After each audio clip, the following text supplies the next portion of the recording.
Bienvenue sur Chill avec Malik, le podcast où l'on parle de culture pop, de sport, de musique et d'actualité. Vous êtes au bon endroit si tous ces thèmes vous parlent, alors venez chill avec Malik. Vous verrez, ce sera chill. Aujourd'hui, j'accueille une jeune femme passionnée par l'histoire et la culture. Ce qu'elle affectionne plus particulièrement, c'est le patrimoine. Mon invitée a été médiatrice culturelle au château de Fontainebleau, agent de médiation au musée du Louvre, c'est d'ailleurs là-bas où on s'est rencontrés. Elle a été chargée de projets administratifs et culturels au Centre des Monuments Nationaux. Elle a fait l'école du Louvre, où elle a effectué des travaux de recherche sur les châteaux de la Seine. Aujourd'hui, elle fait de la gestion du patrimoine culturel pour le château de Miromesnil. Je suis ravi de pouvoir chill avec Lucie aujourd'hui. Est-ce que Lucie, t'es prête pour chill avec Malik? Prête pour chill, toujours. Ok. J'ai une question toute simple. D'où te vient cette passion? Ma passion pour le patrimoine. Patrimoine et tout ce qui en découle, en fait. Ouais. Non, bah moi en fait ça vient de mes parents. C'est pas du tout original. Mes parents adorent voyager. On a surtout voyagé en France, pour être honnête. Donc par contre, je connais bien le territoire. On a été dans plein de régions différentes, donc on a vu plein d'architecture, on a vu plein de trucs pittoresques en fait de toutes les régions de France. Et donc moi ça m'a toujours beaucoup touché, ça m'a toujours beaucoup plu. Et je sais pas, c'est peut-être dans mon trait de caractère, mais j'aime bien analyser les choses. Donc quand je vois un bâtiment, j'aime bien analyser, me poser les questions de savoir comment est-ce qu'on vit dedans. Tiens, il y a un trou, qu'est-ce que ça peut être? Il y a un autre trou, est-ce qu'il y avait une poutre? Est-ce que c'était pour la construction? C'est des trois boulins, etc. Donc voilà, j'ai toujours eu cet esprit d'analyse. Et sur comment est-ce qu'on vit dans le monument, connaître l'histoire, etc. Et la culture de chaque époque, la nôtre, celle des époques précédentes, ça permet de savoir comment vivait et comment vit toujours une société. Et comment est-ce qu'en fait notre société se comprend aujourd'hui au regard des sociétés précédentes, des époques différentes, et comment est-ce qu'en fait nous on peut évoluer pour le mieux en tirant les conclusions de ce qui s'est passé dans les époques précédentes, quoi. Donc voilà, c'est ça qui m'a attirée dans le patrimoine et dans la culture. Du coup, quelles études il faut faire en fait pour travailler dans le milieu du patrimoine culturel? Il y a plein de manières d'arriver à la culture. Alors effectivement, la plus traditionnelle, c'est de commencer par faire de l'histoire de l'art. Et je pense que quoi qu'il en soit, il faut avoir un attrait pour l'histoire de l'art, le patrimoine. Donc que ce soit en filière principale ou en filière mineure, il faut avoir touché à l'histoire de l'art. Mais plus ça va et plus en fait la gestion des monuments, pareil, se modernise, ou en tout cas devient de plus en plus comme une entreprise, parce qu'effectivement l'investissement de l'État dans la gestion des monuments change, la part de financement qu'elle lui accorde change aussi. Donc voilà, les musées sont obligés de changer leur manière de se gérer. Et ressemble de plus en plus à une entreprise. Et au final, quand on voit les personnes qui travaillent autour de nous, on fait des écoles de commerce, on fait des écoles de communication, on fait des écoles de marketing, on fait Sciences Po. En fait, de plus en plus, on va chercher des professionnels de chaque secteur pour pouvoir être de plus en plus professionnels. Donc, ça veut dire que si on a besoin de quelqu'un pour communiquer, on va prendre quelqu'un qui a fait une école de com et qui a un intérêt pour l'histoire de l'art, parce que son domaine d'expertise, ce sera la communication.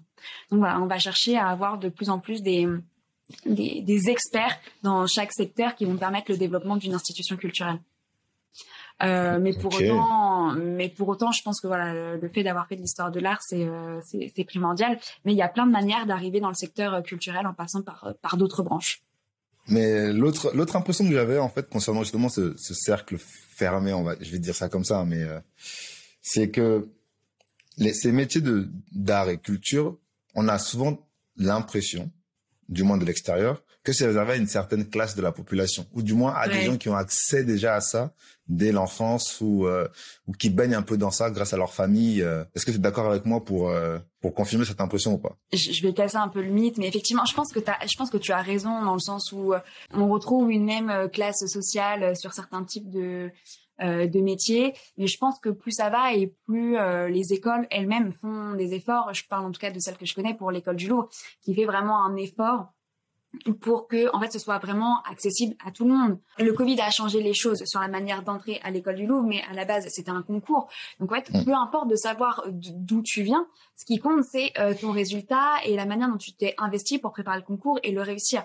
Après, ton niveau de vie sociale, ta couleur de peau, ta religion, quoi que ce soit, en fait, on s'en fiche. Ce qui compte, c'est ton résultat final au concours. C'est pas une école qui est payante comme une école de commerce ou une école, je sais pas, d'ostéo, quoi que ce soit. C'est une école qui est abordable. Il y a un système de bourse. J'étais dans un lycée qui était considéré comme une zone ZEP. Ok. Et en fait, comme j'avais une majeure en histoire de l'art, il y a une fondation qui s'appelle la Fondation Culture et Diversité, qui est extrêmement intéressante, qui fait des choses formidables justement pour accompagner les jeunes dans leur découverte de la culture et pour proposer des trucs pour montrer que la culture est accessible et qu'ils puissent profiter un max de la culture. Bref, et donc cette fondation a choisi effectivement les élèves les plus motivés de tous les lycées zone ZEP de France et nous a fait des stages pour que justement on puisse préparer au mieux le concours et qu'on ne se sente pas lésé par rapport à des personnes qui auraient pu soit le préparer de leur côté avec des profs ou quoi que ce soit. Ouais. Donc voilà, il y a aussi des organismes qui... Et l'École du Louvre a un partenariat avec cette fondation. Donc voilà, je pense qu'il y a des choses qui sont faites pour que petit à petit, l'image que tu as, elle soit fausse et qu'elle n'existe plus en fait. Non, mais tu fais bien de me contredire là-dessus parce que je ne pense pas être le seul à avoir eu cette impression-là. Ouais. Tu vois. Après, bien sûr, elle n'était pas fondée. C'est pour ça que je te posais la question. Je préfère demander que de rester dans l'ignorance. Tu vois ce que je veux dire? Okay. Et pourtant, j'ai bossé au Louvre, mais j'en ai côtoyé. Mais tu vois, j'avais cette impression que pour y rentrer, il fallait être quelqu'un de spécial. Qu'il fallait être un élève hors pair. Ouais, il faut pas être un élève hors pair par rapport à ta provenance, je veux dire, en termes de classe sociale ou, voilà. Ou de niveau de vie ou quoi que ce soit. Par contre, vu que les places sont chères, il faut être excellent. L'École du Louvre travaille vraiment à faire sortir de son école des élèves qui vont être excellents. Donc des références de demain. Ouais. C'est totalement et qui vont être à la pointe de la conservation, à la pointe de la médiation, à la pointe de plein de choses. Donc c'est aussi pour ça que l'École du Louvre a cette image d'une école hyper sélective et ce qui est le cas, mais pas pour les critères et selon les raisons auxquelles par exemple toi tu pensais à la base quoi. Ok. Un bilan de ton expérience, toi, personnelle. C'est une école qui fait énormément grandir. Enfin, moi, je suis arrivée, je venais de passer le bac.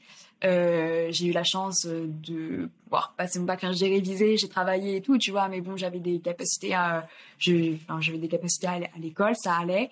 Le problème, c'est que du coup, j'avais pas acquis de méthode de travail. Tu vois, je suis arrivée un peu à la chill, tu vois, pour le coup, à l'école. Voilà. C'est moi, je vais faire de l'histoire de l'art.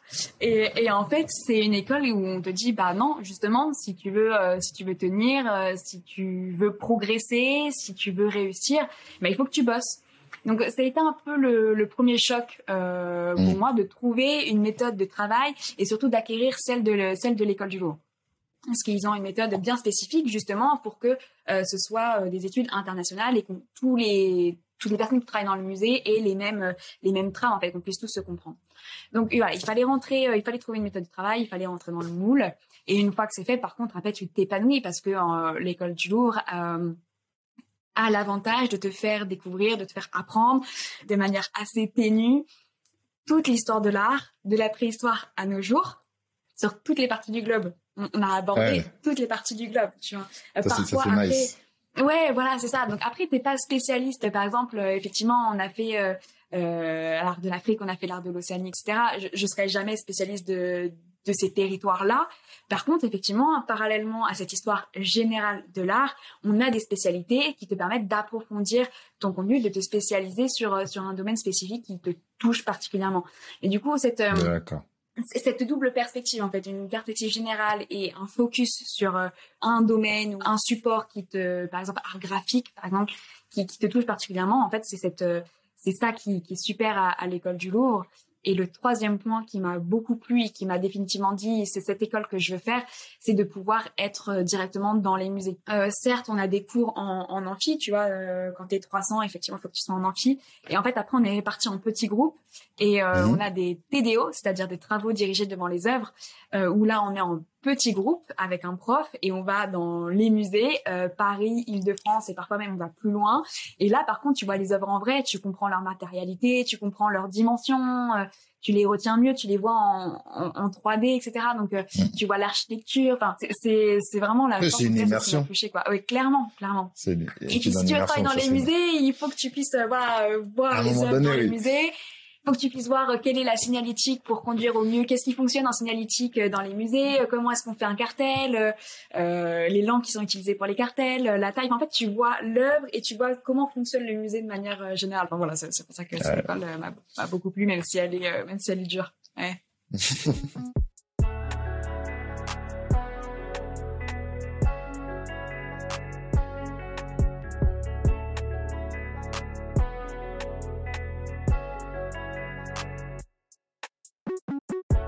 On va rester toujours dans la culture et dans le patrimoine, mais auprès des jeunes aujourd'hui. Alors, je sais que le ministère de la Culture a lancé un programme depuis 2005 et qui, lors de son édition 2021, a permis à 50 000 enfants, pendant les vacances scolaires, de visiter 350 lieux de patrimoine. Et l'initiative s'appelle tout simplement « C'est mon patrimoine ». Ton avis là-dessus? Je trouve ça super. Déjà, le slogan permet de se dire que les jeunes s'approprient le patrimoine, parce qu'en fait c'est notre patrimoine national, hein, donc bien sûr. Donc au contraire, c'est bien qu'on se l'approprie, qu'il n'y ait pas de distance en fait entre les deux. Et en fait ça fait un moment que les musées proposent des ateliers pédagogiques en relation avec les écoles pour que justement il y ait un contact entre les jeunes et le musée. On se rend compte effectivement que plus ça va et plus il y a les adolescents qui du coup viennent au musée, parce que quand ils étaient jeunes ils y ont été. Maintenant on verra dans quelques années si ça porte ses fruits et si effectivement ces jeunes continuent d'aller dans les musées, dans les lieux de patrimoine, dans les lieux de culture, dans les labs, dans les tiers-lieux, etc. Et si effectivement, tout à l'heure, les graines qu'on a plantées, est-ce qu'elles a continué d'être arrosées, que ce soit par les profs, par les parents, par eux-mêmes? Et est-ce que les gens continuent ensuite, est-ce que les jeunes d'aujourd'hui seront des adultes qui iront au musée plus tard? Avec leurs enfants. Avec leurs enfants, et ça fait boule de neige. Et les amis. Et à la fin, et tout le monde irait au musée, tu vois. Il y a une étude sur le fait qu'il y a de plus en plus de gens qui vont au musée. Et en fait, on est parti de ce constat et on s'est tous dit, trop cool, les musées ont de plus en plus de visiteurs. Le musée du Louvre, je crois que c'est en 2018 ou 2019, n'a jamais eu autant de visiteurs. C'est le musée le plus visité du monde. Il n'a jamais eu autant de visiteurs que là, c'est avant Covid. Et au final, quand on fait un zoom sur cette étude et qu'on regarde qui vient au musée, tout à l'heure, on parlait de classe sociale ou quoi que ce soit, mais en fait, on se rend compte que c'est simplement la classe sociale qui venait déjà le plus, qui a simplement grossi, du coup, fait qu'il y a une augmentation du nombre de visiteurs. Par contre, les classes populaires dont les programmes d'État ou les programmes territoriaux sont destinés, cette portion de population, elle n'a pas grandi. Qu'est-ce qu'on met en place pour que ces personnes qui se sentent éloignées de la culture, passent le pas d'entrer au musée? Et surtout, tout à l'heure, on disait, maintenant, les jeunes rentrent un peu plus dans les musées via les réseaux sociaux, parce que tu vois, le milieu maintenant, c'est Instagrammable, c'est toujours cool de dire combien musée. Oui. Tu vois, petite selfie devant la Joconde. T'es content, tu vois. mais comment est-ce qu'on fait pour que ces jeunes, en fait, est vraiment un intérêt par contre pour l'histoire de l'art, et que ce soit pas juste comme quand tu vas faire ton shopping et que tu vas pas, comment faire pour que tu n'ailles pas au musée comme quand tu vas faire ton shopping et qu'on puisse délivrer un vrai contenu scientifique tout en restant chill, tu vois, pour que ce soit pas que le musée devienne pas une prise de tête et que les gens aient pour habitude d'aller au musée par plaisir et pas par apparence et pas pour dire j'y étais. Voilà. Donc voilà, je trouve que c'est une très très belle initiative. C'est mon patrimoine. Je ne doute pas que ça portera ses fruits, mais après c'est le temps qui nous le dira. Mais par contre, c'est bien qu'on multiplie les essais et on verra ce qui fonctionne le mieux pour montrer que le patrimoine, déjà c'est le nôtre. Donc il n'y a pas de distance à avoir entre nous et puis le patrimoine, les musées ou la culture, parce que c'est la nôtre. Et qu'on continue d'y aller, qu'on y trouve son intérêt, et surtout, je suis une grande fan d'Alexandre Astier, et Alexandre Astier, il dit que, et je suis d'accord avec lui sur le fait que l'apprentissage, c'est pas censé être rébarbatif. Et du coup, quand tu viens au musée, c'est pareil, t'apprends des choses, tu vois des choses, et c'est pas censé être rébarbatif. Et c'est comment est-ce qu'on fait pour que les jeunes se disent pas, ça me saoule d'aller au musée, ce que je comprends, ce que je vois, je comprends rien. Ça me saoule. Et comment est-ce qu'on fait pour montrer que non, en fait, le musée c'est cool, le discours c'est cool, et apprendre c'est tout simplement c'est cool, quoi. C'est pas un truc de vieux. C'est pas un truc, non, c'est pas un truc de vieux. Et c'est pour ça qu'il y a des gens qui critiquent pas mal, et il y a certains trucs sur lesquels je suis d'accord, sur le fait des expositions blockbuster, sur les expériences. Le musée devient une expérience, et on se détache un peu plus de tableaux, cartels. Et en fait, je trouve ça bien parce que ça permet aux gens de mieux comprendre parfois l'objet. Alors, on s'éloigne parfois trop de l'objet, mais quand c'est ça, il faut un juste milieu entre. Il faut un juste milieu, mais quand tu as des reconstitutions virtuelles, quand tu as des choses en 3D pour comprendre comment l'architecture est faite ou quoi que ce soit, c'est attractif, c'est digital, c'est virtuel, ça va attirer les gens, mais en même temps, ça va nous permettre de mieux faire passer le discours. Donc, voilà, je trouve qu'il y a pas mal d'initiatives en ce moment, et c'est mon patrimoine en est une, qui permettent aux gens de mieux comprendre et du coup de conserver un intérêt après pour les musées, le patrimoine, la culture et tout. Voilà. Je comprends bien. Mais d'ailleurs, si j'ai répondu à la question, mais après très bien, hein, tu dis pas mal de choses et qui sont aussi intéressantes parce que comment on te présente la culture, c'est très important en fait. La façon dont on te la présente, c'est très important parce que c'est ce qui va définir en fait si tu vas faire le pas de plus. Tu vois ce que je veux dire?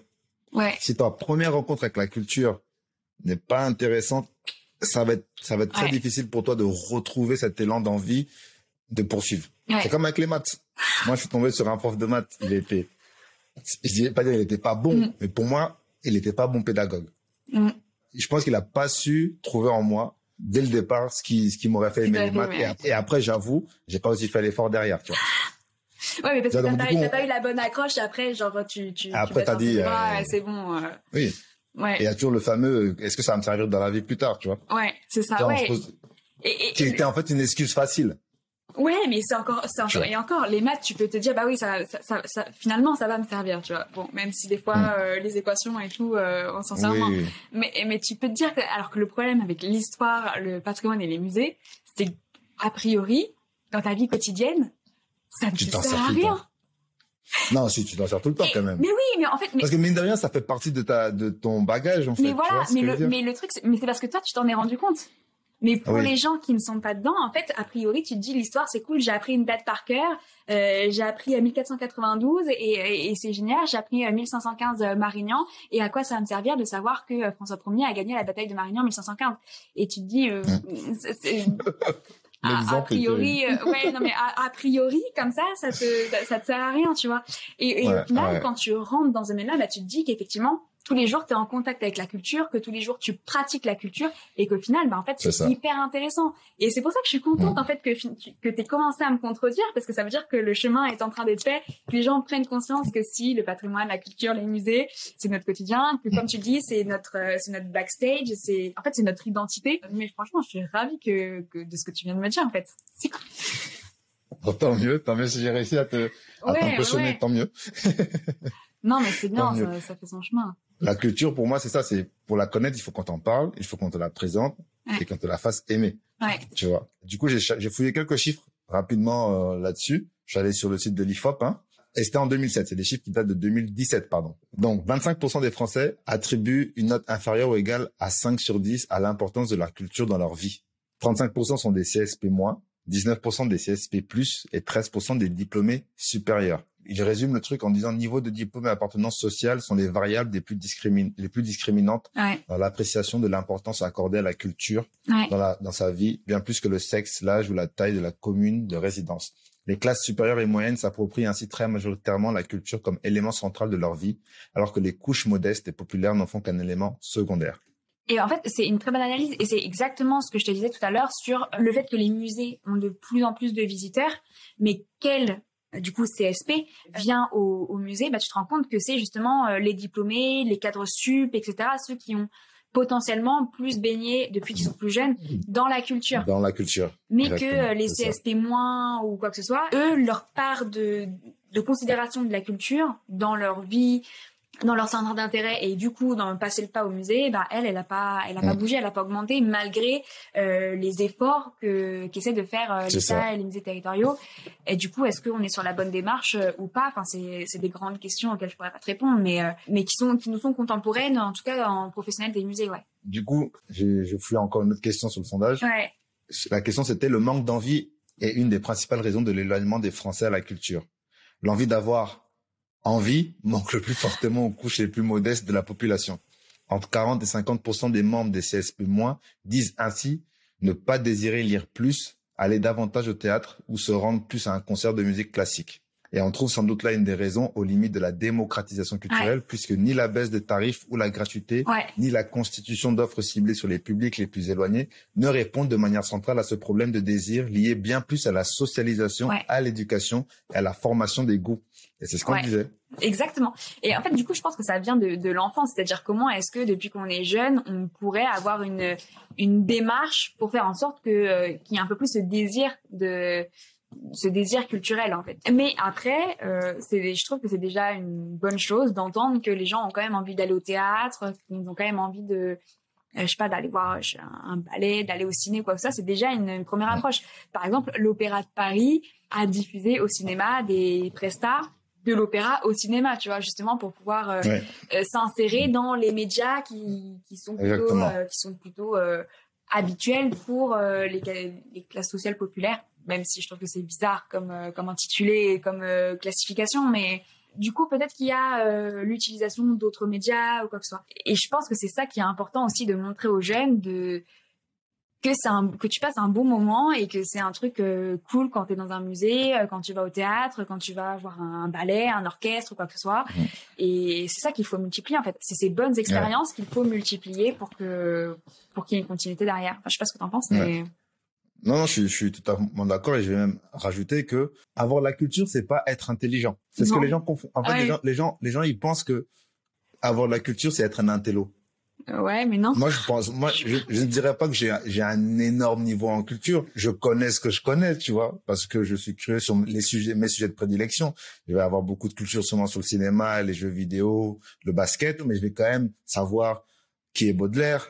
Je vais quand même connaître un peu de ma culture africaine je viens du Gabon. Je vais au moins connaître le nom des ethnies. Je vais au moins savoir qui était le Joréré, qui était Omar Bongo, tu vois, je vais savoir qui était Youssou N'Dour dans la musique pour le Sénégal, qui était Omar Sharif, qui était Bill Clinton. Il y a des choses, je me dis, il faut les connaître juste parce que elles font partie de ton identité. Et je trouve que quand tu passes à côté de ça, enfin, si tu rates ça, tu passes à côté de pas mal de choses derrière, tu vois. Ça, après, il y a plein de choses auxquelles tu n'auras pas accès. Et c'est dommage parce que c'est un enrichissement et je pense que la vie, c'est un perpétuel enrichissement.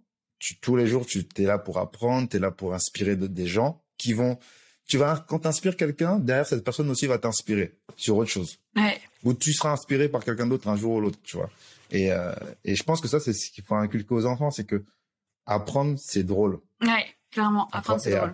Apprendre, c'est drôle. Et apprendre va répondre aussi à des questionnements que tu as sur ta vie. Et je pense qu'en fait, la culture, elle a un point névralgique au moment où tu es adolescent, au moment où tu te poses le plus de questions, au moment où tu as tes premières déboires amoureux, au contraire, tes premières expériences incroyables amoureuses, des problèmes d'amitié, quoi que ce soit. Et en fait, je trouve que la culture, en fait, c'est comme quand tu écoutes une musique qui va correspondre soit à ta vie ou qui va répondre en tout cas à des questions que tu te poses. Et en fait, la culture, c'est pareil. Par exemple, il y a beaucoup de profs de français maintenant, ça se fait de plus en plus, qui utilisent, je sais pas, Nekfeu par exemple, parce qu'il a un sens du mot et qu'il a un sens de l'utilisation des mots, des rimes, etc. Pour pouvoir expliquer la poésie, les systèmes poétiques. Et après, passer, justement, tu disais, par exemple, à Baudelaire ou que sais-je, et de voir comment, en fait, avec leurs mots de leur époque, avec leur système littéraire d'époque, Baudelaire, en fait, il dit la même chose que Nekfeu, tu vois. Bien sûr. Et qu'il y a des parce qu'ils ont quoi en commun? Ils ont les mots. Ils ont le français en commun, en fait. Et du coup, c'est tout le temps un échange que t'as dans la culture. Et tout à l'heure, tu parlais de différents, par exemple, moi, j'ai moins de connaissances en basket parce que j'en ai pas fait ou quoi que ce soit. Et du coup, toi et moi, on échange, on s'apprend des trucs et c'est pour ça que la culture, c'est un enrichissement pour soi-même, entre les gens et c'est pour ça qu'en fait, c'est quotidien et que c'est vraiment, c'est plus que nécessaire, en fait. Et ça permet de développer l'esprit critique derrière. Ouais, c'est ça. L'esprit critique, sa capacité d'analyse, de jugement, d'expression, c'est-à-dire pourquoi est-ce que on s'en fiche de savoir si t'aimes bien ou t'aimes pas et on ne juge pas par rapport à ce que t'aimes bien et ce que t'aimes pas. Par contre, ça développe ton argumentaire. Pourquoi est-ce que j'aime bien? Pourquoi est-ce que j'aime pas? D'expression. Qu'est-ce que l'artiste a voulu dire là-dedans? En quoi est-ce que ça me touche? En quoi est-ce que ça me touche pas? Enfin voilà. Exactement. Ça permet de te construire, en fait. De te construire et de te donner les armes. Ouais, clairement. Pour mieux affronter la société demain. Ouais.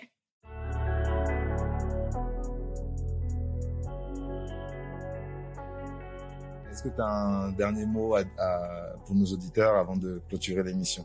Tout le monde a une passion, c'est juste qu'il faut effectivement trouver laquelle, et il faut chercher ses sources d'inspiration et continuer de perpétuellement chercher simplement pour se nourrir.